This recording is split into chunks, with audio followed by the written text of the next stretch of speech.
अस्सलाम वालेकुम नाजरीन, आप देख रहे हैं नया पाकिस्तान और मैं हूं शहजाद इकबाल। पिछले कुछ दिनों से इंतखाबात के इल्तवा के हवाले से जो अफवाहें और क्यासराइयां जारी थी वो कल सुप्रीम कोर्ट के फैसले से दम तोड़ गई।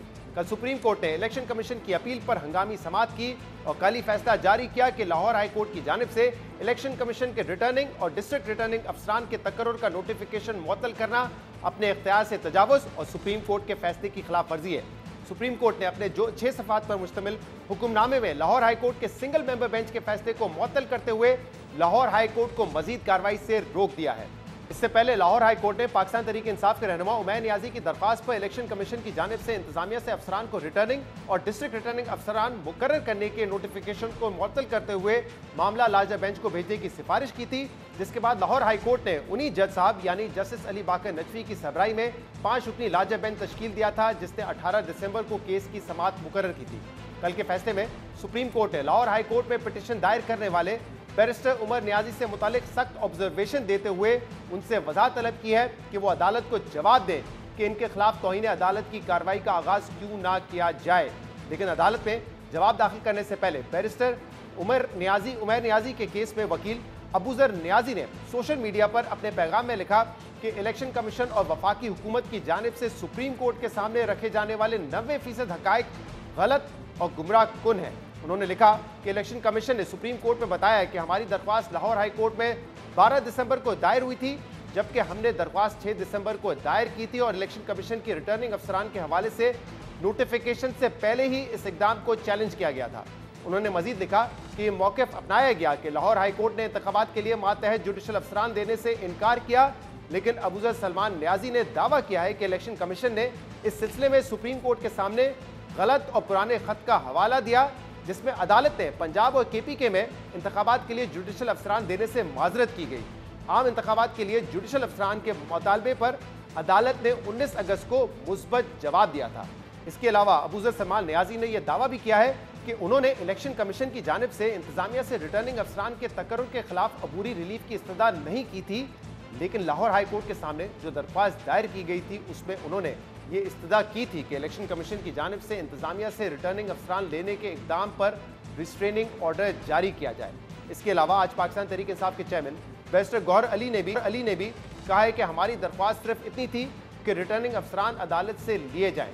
पता नहीं क्यों अदालत को ऐसा लगा कि हम जमहूरियत को डीरेल करना चाहते हैं। हमारा एक असूली मौक़िफ़ है कि फ्री एंड फेयर इलेक्शन अगर आपने कराने हैं तो उसमें हुकूमत और हुकूमती नुमाइंदों के ROs और DROs के जो रोल है वो नहीं होने चाहिए। सारे रिटर्निंग अफसरान जुडिशरी से होने चाहिए। फ्री एंड फेयर इलेक्शन के लिए हमारी कोशिश थी। PTI की कभी भी कोई ऐसी कोशिश नहीं रही है कि इलेक्शन एक दिन भी डिले हो। PTI वाहिद शायद पार्टी है जो कोशिश कर रही है कि जमहूरियत डिरेल ना हो जाए, और इसी के लिए हम सुप्रीम कोर्ट के पास जाते रहे हैं कि कोशिश करें हमारे साथ कि जमहूरियत को डिरेल होने से बचाएं। चेयरमैन पाकिस्तान तहरीक इंसाफ बैरिस्टर गौहर अली ये शिकवा कर रहे हैं कि सुप्रीम कोर्ट ने उनसे उनका मौक़िफ़ नहीं जाना। इस पर हम मजीद बात भी करेंगे, जिसके लिए हमें ज्वाइन किया है PTI के सीनियर रहनुमा और सुप्रीम कोर्ट बार एसोसिएशन के साबिक सदर हामिद खान ने। हामिद साहब, बहुत बहुत शुक्रिया वक्त देने के लिए। हामिद साहब, सुप्रीम कोर्ट ने कल फैसला दे दिया है। लाहौर हाई कोर्ट का जो फैसला था, जिसको पहले PTI कह रही थी कि वो उनके हक में आया, उस फैसले को मुअत्तल कर दिया है और अब ऐसा लग रहा है जो खदशात जन्म ले रहे थे पिछले 1-2 हफ्तों से कि इलेक्शन वक्त में नहीं होंगे, वो खदशात दम तोड़ते नजर आ रहे हैं। आपको भी ऐसा ही लग रहा है? आप कल के फैसले को और कल की समाअत को कैसे देख रहे हैं? जी, किसी हद तक तो खत्म हुए हैं, क्योंकि सुप्रीम कोर्ट ने 8 फरवरी की डेट पर मुसर है और उस पर इंसिस्ट किया है, तो वो तो एक अच्छी बात है।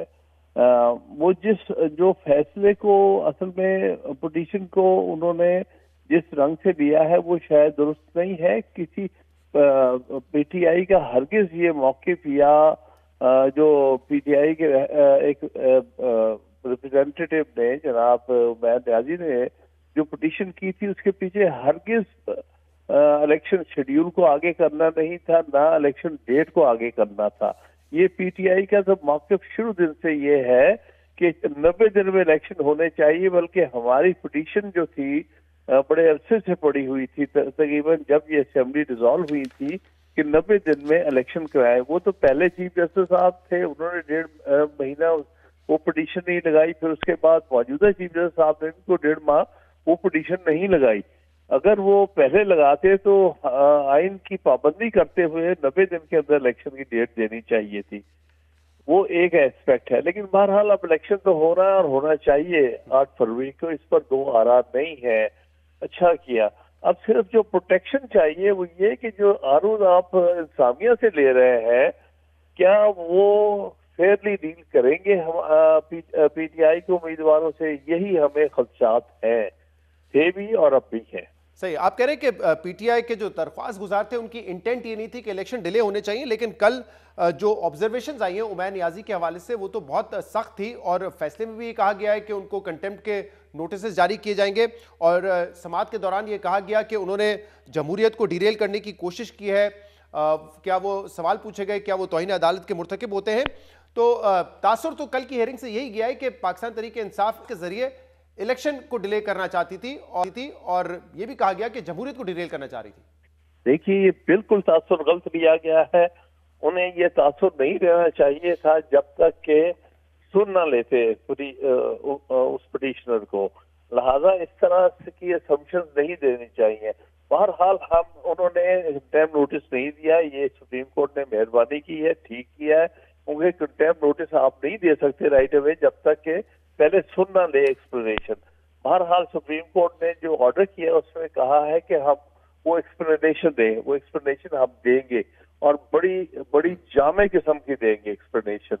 उसमें हम अपने सारे खदशात बयान करेंगे, और हम यही कहेंगे कि हम चाहते हैं हर सूरत इलेक्शन एक दिन भी आगे ना हो, लेकिन हमारे इन खदशात के लिए भी आप मुनासिब हुक्म जारी करें कि वहां पर हमारे कैंडिडेट्स को क्या उनको नॉमिनेशन पेपर्स देने की इजाजत मिलेगी, उनको जबरदस्ती कहीं रास्ते में रोका तो नहीं जाएगा, उनको किसी तरह दबाव तो नहीं डाला जाएगा कि आप अपने नॉमिनेशन पेपर विड्रॉ करें। जो कुछ पीटीआई के साथ 9 मई के बाद हो रहा है, हर किस्म के खदशात हमारे जहन में, बल्कि हम इस मौके का पूरी तरह फायदा उठाते हुए सुप्रीम कोर्ट के सामने अपने सारे खदशात लेके आएंगे, और उनसे हम ये रिक्वेस्ट करेंगे, प्रेयर करेंगे कि आप मुनासिब हुक्म जारी करें ताकि किसी कैंडिडेट को कोई दुश्वारी ना हो अपने नॉमिनेशन पेपर्स देने में, अपना इलेक्शन सिंबल दाखिल करने में,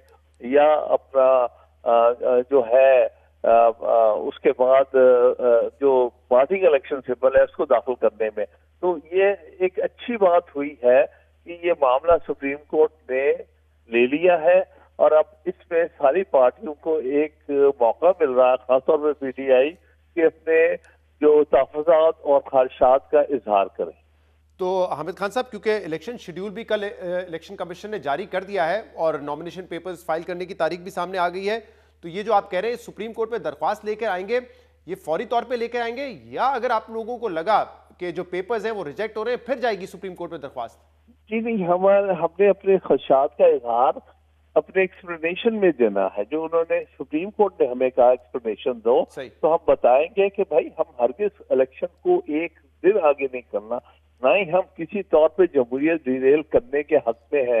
हम तो बल्कि जमहूरियत डिरेल हो रही है उसके खिलाफ हर तरह से खदशात में है, और हमने हर तरह कोशिश की है जमहूरियत को रेल पे लगाने की। जब पंजाब और केपीके के असेंबली डिसॉल्व हुई, हमने पिटीशनें की हैं कि भाई 90 दिन के अंदर इलेक्शन होने चाहिए। अगर डिरेल किया तो दूसरी पार्टी ने किया। 14 मई को इलेक्शन की अगर सुप्रीम कोर्ट ने डेट दी तो उसकी जो डिसओबीडियंस की है वो दूसरी पार्टी ने की है, और इलेक्शन कमीशन ऑफ पाकिस्तान ने की है। इलेक्शन कमीशन ने वहां पर वर्चुअली कंटेम्प्ट की थी जब उन्होंने 14 मई की डेट नहीं कबूल की।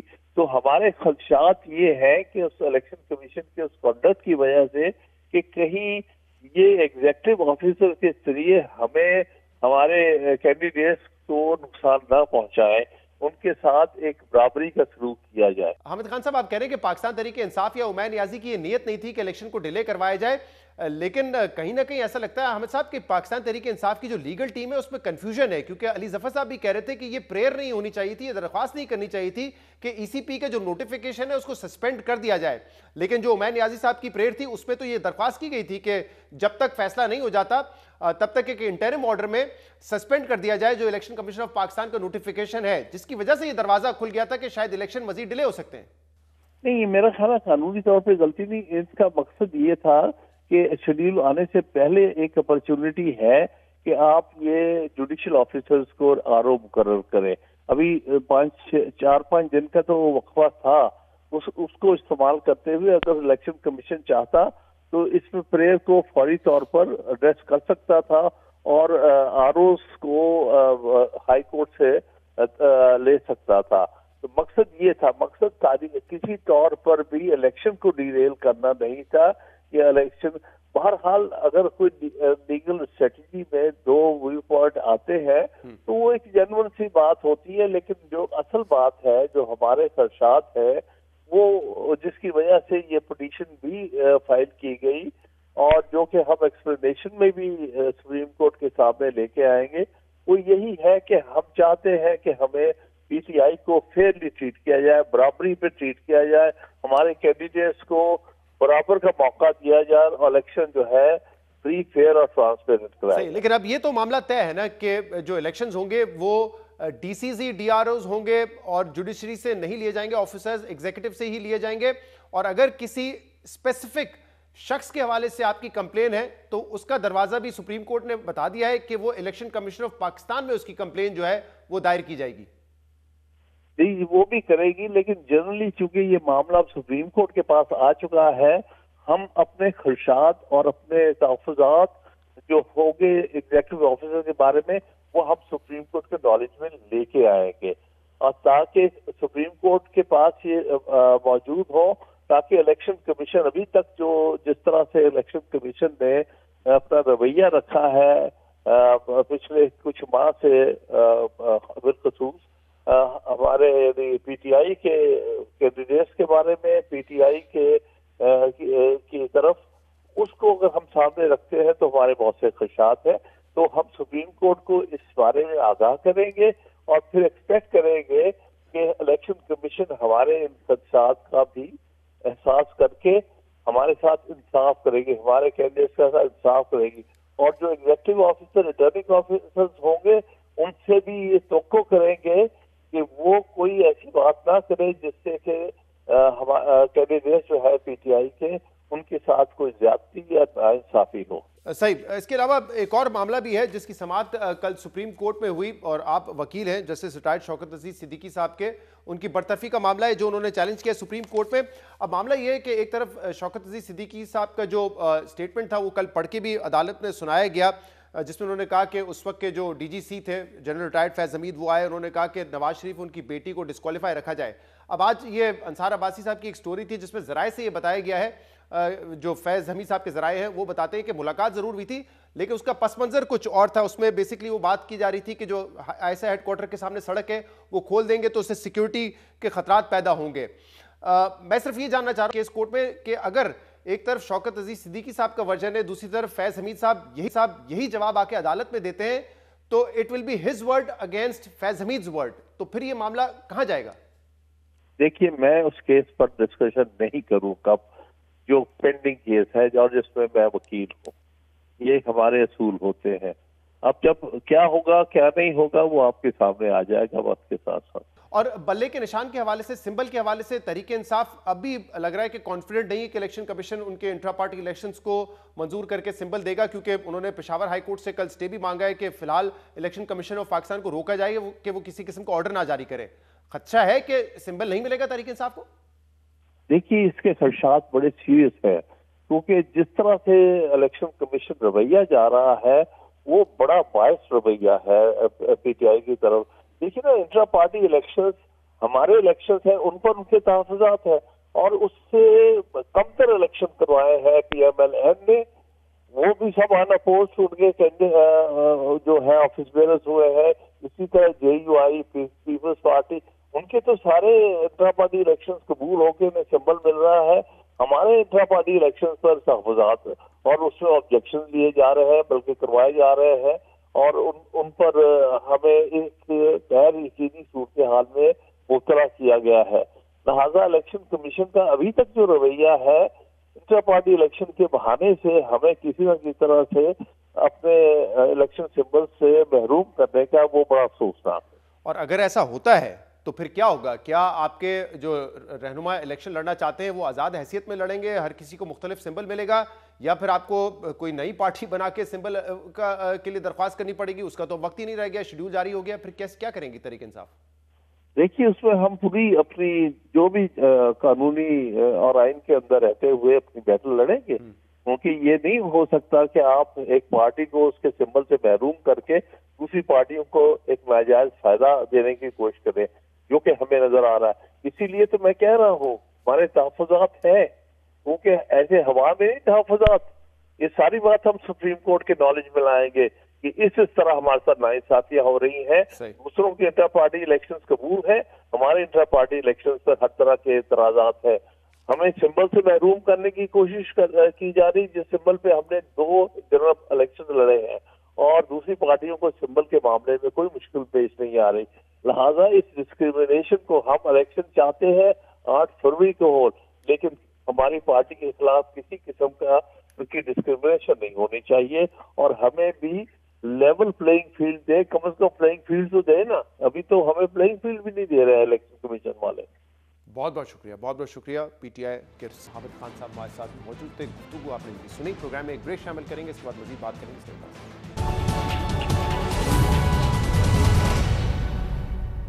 Welcome back. सुप्रीम कोर्ट के कल के फैसले के बाद यकीनन इंतखाबात अब अपने वक्त पे होते हुए नजर आ रहे हैं, यानी कि 8 फरवरी को होते हुए नजर आ रहे हैं।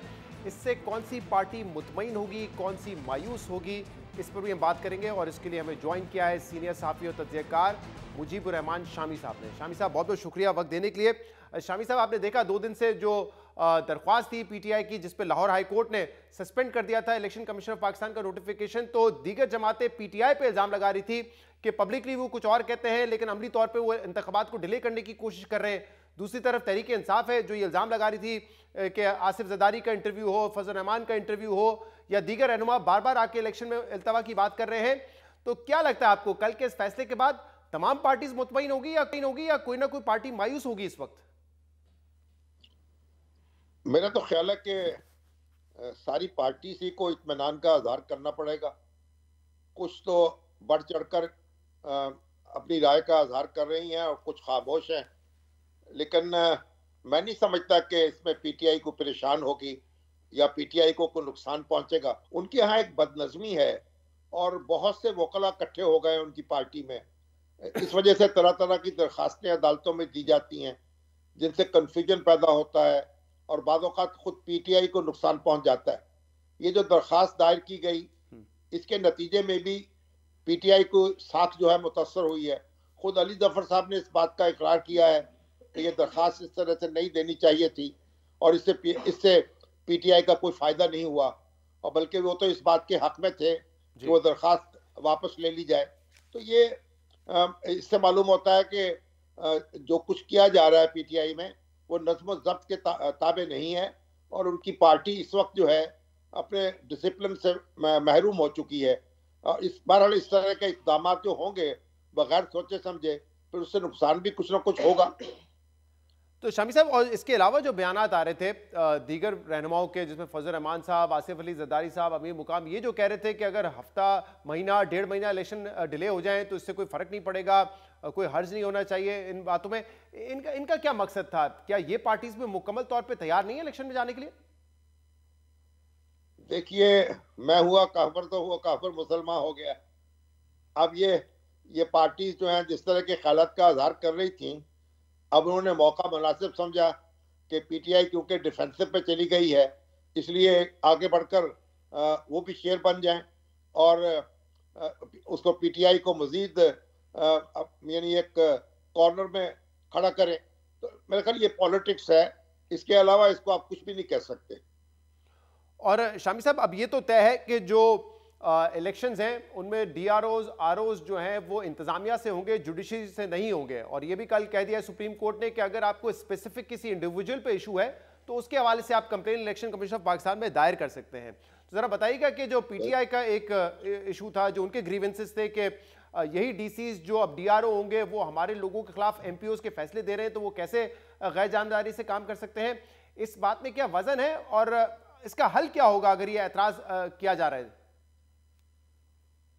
जनाब, बात यह है कि ये 2018 के इंतखाबात जो हैं उनमें भी अदालती अमला जो है फराहम नहीं किया गया था इलेक्शन कमीशन को, और 2018 के इंतखाबात के बाद, बल्कि 2013 के इंतखाबात के बाद ये अदलिया ने कानों को हाथ लगा लिए थे, और उन इंतखाबात में जरदारी साहब भी टारगेट कर रहे थे, इमरान खान भी टारगेट कर रहे थे अदलिया को, और इफ्तिखार चौधरी साहब पर इल्जामात लगा रहे थे कि उनके जो आरोज हैं उन्होंने इंतखाबात को मुतअस्सर किया है, और ये जो इलेक्शन है वो आरोज का इलेक्शन था, ये मुनसिफाना इलेक्शन नहीं था।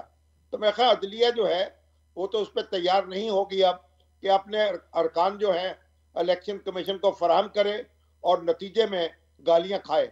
अब ये तो इलेक्शन, गुज़श्ता इलेक्शन भी इंतजामी अफसरों ने कराए थे और अब भी वही कराएंगे। और देखिए, ये जो उनसे जो शिकायत है, इसी का तो अदाला करने के लिए निगरान हुकूमतें कायम की गई थी। निगरान हुकूमतों का जो तस्वुर आया है वो तो इसीलिए आया है कि इंतजामी अफसरान जो हैं उनको कोई पार्टी अपने दबाव में ना ला सके। और अब पाकिस्तान में किसी भी जगह किसी जमात की हुकूमत नहीं है, सूबों में भी और मरकज में भी निगरान हुकूमतें कायम हैं, ऐसी हुकूमतें जिन पर अपोजिशन ने भी और उस वक्त की हुकूमत ने भी इत्तफाक किया था। तो अगर निगरान हुकूमतों के ताबे जो इंतजामिया है वो भी गैर जानबदार नहीं रह सकती, तो फिर हम क्या कहेंगे? फिर कहाँ से लोग आएंगे? कोई यूएनओ से दरखास्त करेंगे या अमेरिका से या कहीं और से लेके आएंगे जो इलेक्शन कराएं? ये बात दुरुस्त है। जब जो है जुडिशरी से जुडिशियल ऑफिसर्स को लिया गया, उसकी होती रही इलेक्शंस पे।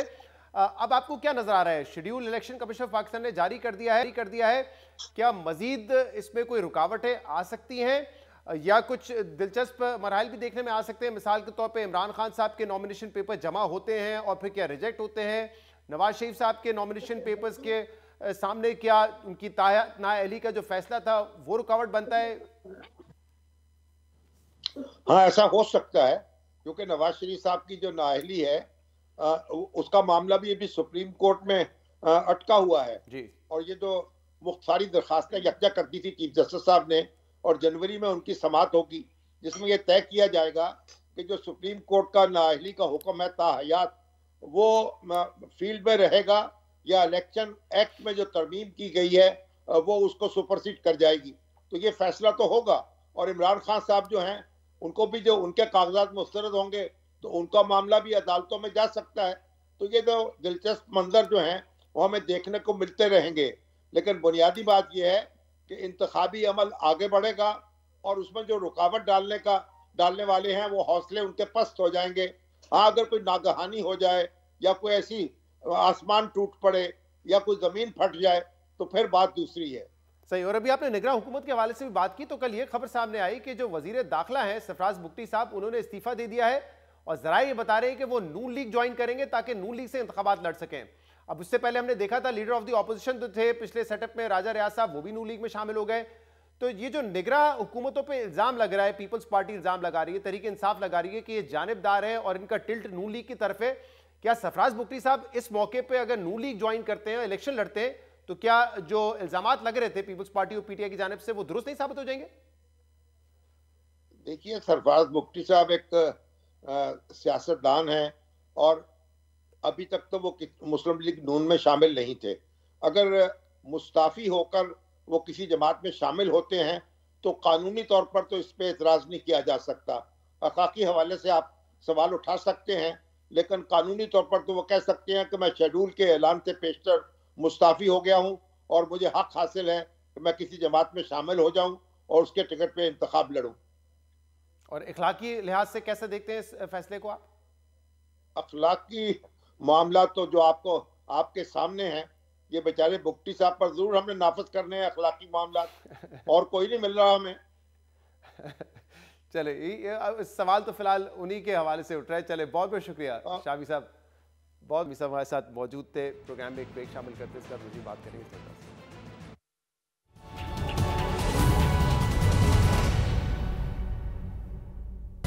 Welcome back. इस्लामाबाद हाईकोर्ट के साबिक जज जस्टिस रिटायर्ड शौकत अजीज सिद्दीकी की सुप्रीम जुडिशियल काउंसिल की जानिब से बरतरफी को चैलेंज करने का केस सुप्रीम कोर्ट में जारी है, जहां चीफ जस्टिस काजी फाइज ईसा की सरबराही में 5 रुकनी बेंच इस केस की समाअत कर रहा है। कल की समाअत में दरख्वास्त गुजार की जानिब से साबिक army chief general retired Qamar Javed Bajwa और 2 दीगर आर्मी अफसरान को केस में फरीक बनाने की इस्तदा तो अदालत ने मुस्तरद कर दी, लेकिन अहम बात यह है कि केस में नामजद किए गए जनरल रिटायर्ड फैज हमीद समेत दीगर 4 फरीकैन को नोटिस जारी कर दिए गए हैं। और अब जराए से ये खबरें सामने आ रही है कि general retired Faiz Hameed justice retired Shaukat Aziz Siddiqui से मुलाकात की तस्दीक कर रहे हैं, लेकिन इनके करीबी जराए के मुताबिक इस मुलाकात का पस मंजर जस्टिस रिटायर्ड शौकत अजीज सिद्दीकी के आयद करदा इल्जामात से यकसर मुख्तलिफ हो सकता है। आज द न्यूज़ में शाया होने वाली एडिटर इन्वेस्टिगेशन अंसार अब्बासी की खबर में जनरल रिटायर्ड फैज हमीद के करीबी जराए का हवाले से यह दावा किया गया है कि जनरल रिटायर्ड फैज हमीद ने उस वक्त के DGISI जनरल नवीद मुख्तार की हिदायत पर जस्टिस रिटायर्ड शौकत अजीज सिद्दीकी से मुलाकात की थी और उसका मकसद ISI हेडक्वार्टर से मुल्का सड़क खुलवाने के फैसले पर सिक्योरिटी खतरात को जज साहब के इल्म में लाना था। खबर के मुताबिक ब्रिगेडियर इरफान रामे भी उस मुलाकात में जनरल रिटायर्ड फैज हमीद के साथ थे, जिन्हें इस केस में नोटिस जारी किया गया है। अब अहम बात यह है कि अगर जनरल रिटायर्ड फैज हमीद यही मौकिफ अदालत में इख्तियार करते हैं तो केस क्या रुख इख्तियार करेगा, क्योंकि फिर एक मौकिफ शौकत अजीज सिद्दीकी का होगा और दूसरी तरफ जनरल रिटायर्ड फैज हमीद का अलग मौकिफ भी अदालत के सामने होगा। कल होने वाली समाअत में सुप्रीम कोर्ट ने साबिक DGISI general retired Faiz Hamid, साबिक ब्रिगेडियर इरफान रामे समेत साबिक chief justice Islamabad high court justice Anwar कासी और साबिक registrar Islamabad high court Arbab Arif को नोटिस जारी करते हुए समाअत गैर मुय्यना मुद्दत तक के लिए मुलतवी कर दी थी। अहम बात यह कि परसों सुप्रीम कोर्ट ने दरख्वास्त गुजार शौकत अजीज सिद्दीकी के वकील हामिद खान और सिंध हाई कोर्ट बार के वकील बैरिस्टर सलाउद्दीन को कहा था कि ये आपका केस है, आप इसे जैसे चलाना चाहते हैं चलाएं, आपने जिसको भी इस केस में फरीक बनाना है बनाएं।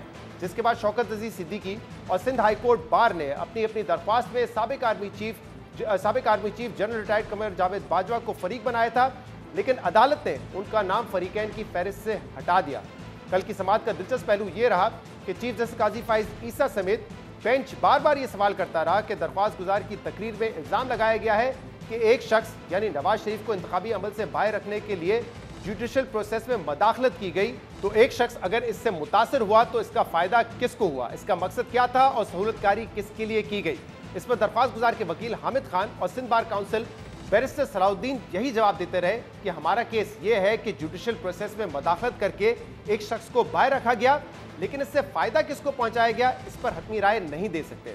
और फिर इस मौके पर साबिक जज शौकत अजीज सिद्दीकी खुद रोस्ट्रम पर आए और उन्होंने कहा कि जीप के इंतखाबी निशान वाले मुदाखलत करने वालों के पसंदीदा थे। दरख्वास्त गुजार और इनके वकील की जानिब से जब मौक़िफ़ अपनाया गया कि तकरीर में बेनिफिशरी के हवाले से किसी का नाम नहीं लिया गया, तो चीफ जस्टिस ने कहा कि यह मामला 184(3) के तहत अब अदालत के सामने आ चुका है।